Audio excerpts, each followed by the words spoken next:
Mga kapuso, marami sa atin ang hindi alam ang kahalagahan ng organ donation. Lalo't hindi ito birong medical procedure. Pero dahil sa dami ng tinatama ng chronic kidney failure, halimbawa, ay napapanahon na para ito'y pag-usapan.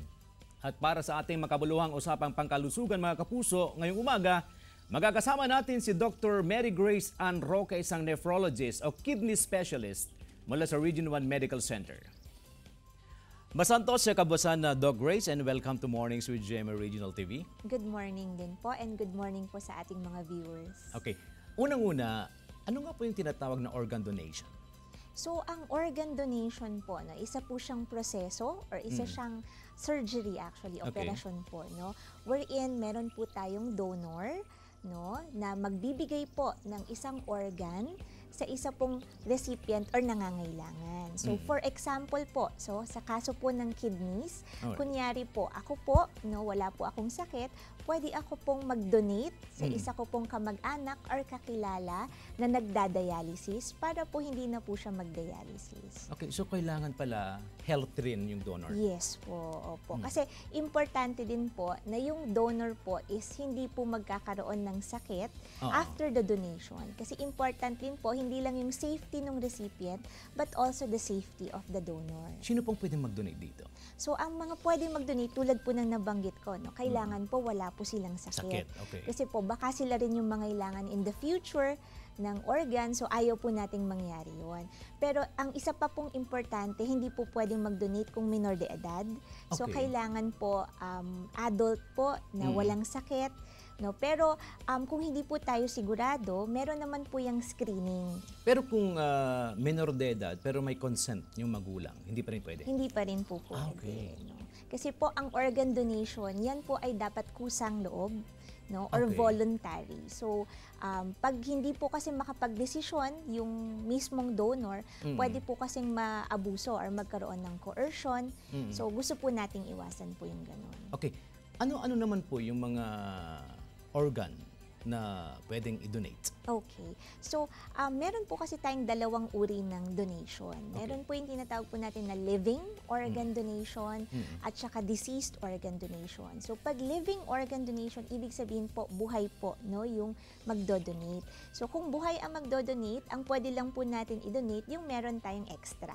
So, sa kaso po ng kidney, dalawa po kasi ang kidneys natin. So, pwede po natin i-donate yung extra kidney. Pwede rin po tayong mag-donate po ng liver kasi dalawa po yung lobes ng liver po natin. Pero yung mga iba, usually sa deceased organ donation po yon. May bayad ba or compensation Yes. sa isang individual na willing mag-donate ng kanyang organ? Okay. Isa pa rin po ito na actually controversial po, no? So, marami po kasi dati, no, na mga nababalita po tayo na mga nagbenta or bumibili po ng kidneys. So, gusto ko rin pong ilinaw na ito po ay bawal, ipinagbabawal po sa batas. So, ang ating pagdodonate po ay dapat kusang loob, voluntary po siya. So, wala po siya dapat na monetary compensation. Doc Grace, kailangan ba full match yung donor at saka yung recipient? With regards dun sa match, kasi po, di ba, meron po tayong donor and recipient. Bago po mag-proceed sa transplant, meron po tayong tinatawag na tissue typing and cross-matching para malaman kung gaano ka-match yung kidneys po nila. So, hindi naman po kailangan full match. Doc Grace, marami nagtatanong, ano po ang kahalagahan ng organ transplant? Okay. So, ang organ transplant po kasi, no, ang kahalagahan po nito, di ba, I'm sure marami po tayong kakilala na nagdadialysis, dumadami na po sila, no?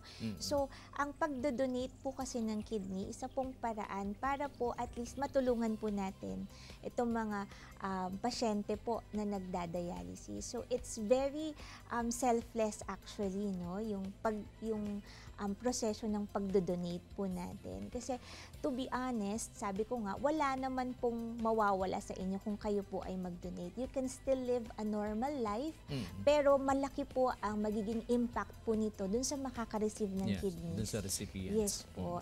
So again, at least mabawasan po yung mga nagdadialysis natin kasi po mas mahaba po talaga yung life expectancy ng mga pasyente po na nag-undergo ng transplant compared to those on dialysis because it's still the best treatment po for chronic kidney disease. Thank you so much, Doc Grace. Thank you po. Maraming salamat po, GMA Kapuso, at para sa opportunity na ito.